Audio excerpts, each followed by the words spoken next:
amazing to welcome the super smooth, the classy, the guy that makes time stand still, everyone's favourite player, the great man and super nice guy, Scott Pendlebury. Nice to meet you, mate. Thanks, mate. Thanks for having me on. Oh, awesome to have you on. Now, Scott, I need to sort something out once and for all. I'm glad you're an AFL footballer, but it's been said a million times that you were a great basketballer. Any truth to that? You would have got us over the line against USA in the Olympics, maybe?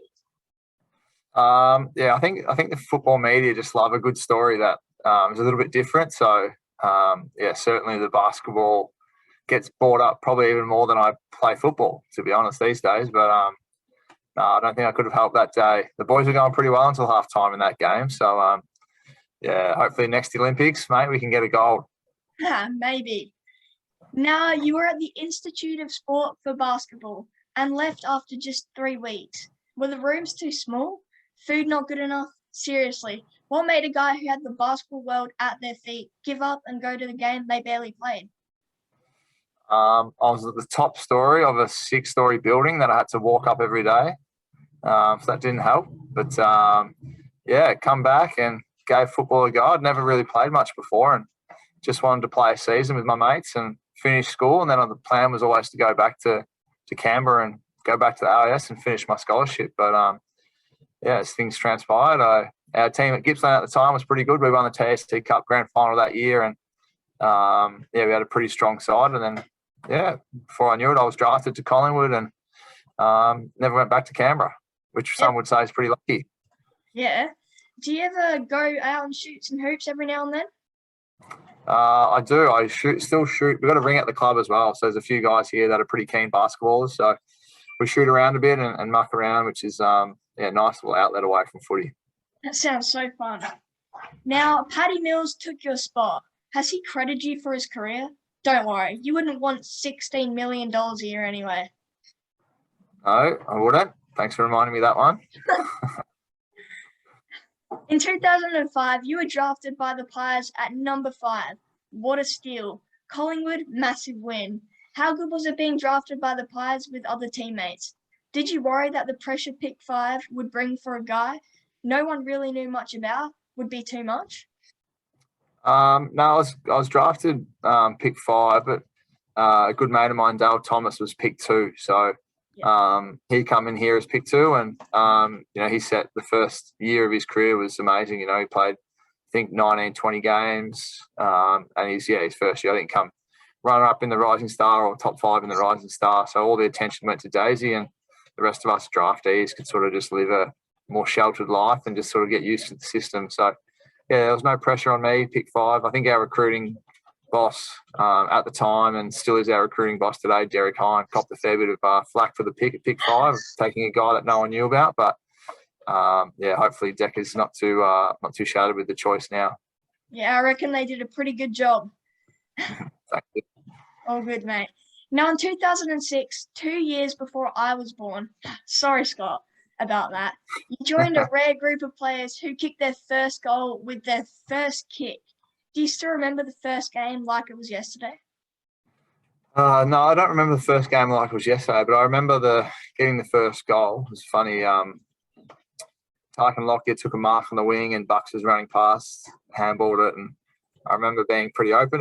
When you play your first game, not many players give you a lot of respect. So I was free in the forward line, and probably the only guy on our team who could hit the kick back to me was Bucks, and he happened to have the ball. So I didn't really have to do much. I just had to jump and mark it, and went back, and luckily enough for me, I kicked a goal, and it's a cool moment. All the boys getting around you when you kick your first goal. I think you would have seen it plenty of times, how hard the team celebrates when guys kick their first goal. So it was a cool memory for me. Yeah, it's a pretty cool achievement. In 2010, you were All-Australian ANZAC medal winner, 4th in the Brownlow, Norm Smith medal winner, and a flag. Impressive year. Just a couple of questions related to this. It must have been a great privilege to play ANZAC Day. From a player's perspective, what is that day like? Yeah, it's unreal. It's one you pencil in the calendar. Say to people, it's like playing a final in round 5. You get that atmosphere. A lot of people come to the game. The last post. It's used to be the standalone game on that day as well. So, and then the other factor, sometimes you play off like a 4-day break or a 5-day break. So you really lean on, the war stories of attrition and doing it for your mates. You'd be tired, you're fatigued. And you can't really relate it to war, but you try and draw some parallels. And, it's great fun. And, I've been fortunate enough now. I've played 16 of them. So I feel pretty lucky in that regard. And they're always fantastic matches. Yeah, it's one of the best games to watch, ANZAC Day. Now, a flag is hard to get.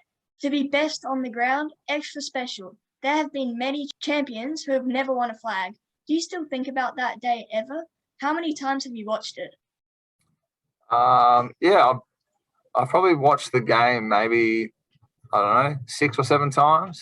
So probably not as much as you would think, but it's just the memories that I hold really close. It's, as you said, it's a really hard thing to do. And, when we catch up every year with a group of guys, to know that you achieve something pretty special. And as I said, I've been playing now 17th season. So I've achieved it once in 16 years. And hopefully if we do this again next year, I can say 2 in 17. So that'd be nice. But, it's super hard to do. And it's just the journey you go on as a side and the evolution and all those little stories you remember. And every time we catch up, it feels like yesterday we were with each other. And it's really special.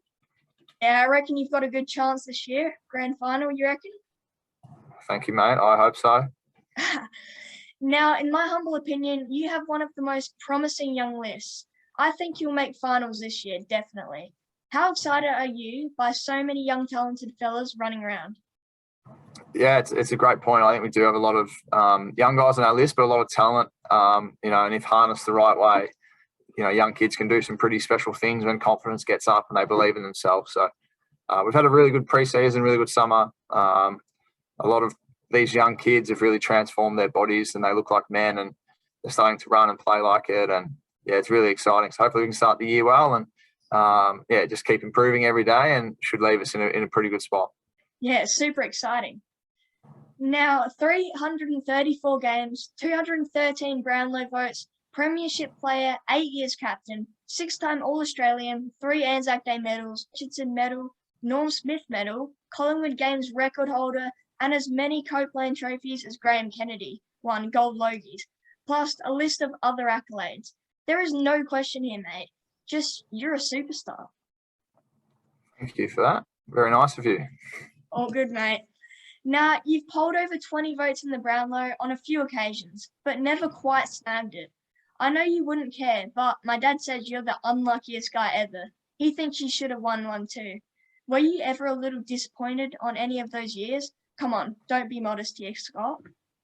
No, I wasn't. I haven't been disappointed. I think every year that I've gone close, we've actually been in a grand final the next week. So at that stage of the year, you're not really too worried about where you sit in the Brownlow. I was really disappointed one year for Dane Swan. I think it was 2010.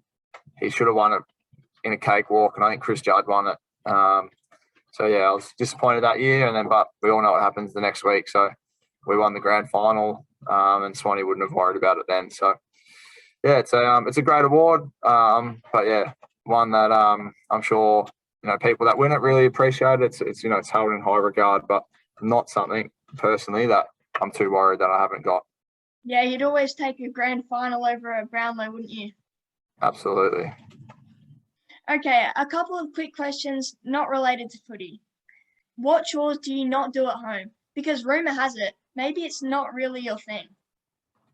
What don't I do at home? I don't pack the dishwasher. Oh, yeah. I don't blame you there, mate. I unpack the dishwasher. And I'm not very good with the laundry. Yeah, me neither. Don't worry about it. There's growth for me in that area. Let's say your wife goes away for a girls' weekend. How does daddy daycare go? Yeah, he's good. Me and the kids will go do some activities. They probably won't eat as well when it's just daddy daycare. We'll probably get Macca's for breakfast on a Sunday and pizza for dinner on a Saturday night. But it's a lot of fun and my kids are great, so it's really enjoyable. Yeah, I reckon the kids are pretty lucky. Thank you. You get a day off to do anything you want. What do you choose? I would choose a nice coffee in the morning, then some form of exercise, then just some family time, hang out with the kids, and then it'd be nice if there's a Lakers game on around 2:30 that we could sit there and watch in the background, and then just hang out with the family and do some of those things, because football life's pretty busy. So when you get a day off, it's nice to enjoy it with Alex and the kids. Yeah, and I'm guessing you go for the Lakers then. I do. I'm a big Lakers fan, and we are struggling big time at the moment. Yeah, I reckon they're not doing great, but I reckon they'll get there. That's good. Hopefully you're right. Yeah. Which one of these three would you get out of first? An ice bath, a running session, or a weight session? An ice bath. I don't mind the ice bath, but after 10 or 11 minutes, they start to get really, really cold. So, that I get. Yeah. Is it true that you can see things before they even happen? Let me guess. You knew I was going to say that. Yeah, it's good. I like that. No, I can't. Although I did see the pigeon coming that day. I've told people that I did see it coming, and I bounced the ball on it, and I got lucky. But we can't tell too many people that, otherwise I'll get in trouble. Don't worry, I won't tell anyone. Okay, Scott, you don't know how excited I was to chat to the great man, and there is nothing you can't do or don't do on a footy field. Well, almost nothing. The one thing you're not known for is your celebration. Don't leave it. These outgoing youngsters, time to get a celebration that is worthy of the man you are. I'm here for you, mate. I'll give you mine. The Into the Fire. All right, if I kick a goal, round one, I'll do that one for you. All right, might have to watch the video a few times. Practice in the mirror. Yeah, I'll practice. Don't worry, I'll practice. Awesome, mate. Well, I can't thank the man himself enough for coming onto my show. The guy with superhuman abilities, Collingwood's captain, Scott Pendlebury. Thanks so much, mate. No worries, buddy. Thanks for having me on. Awesome to have you on, mate.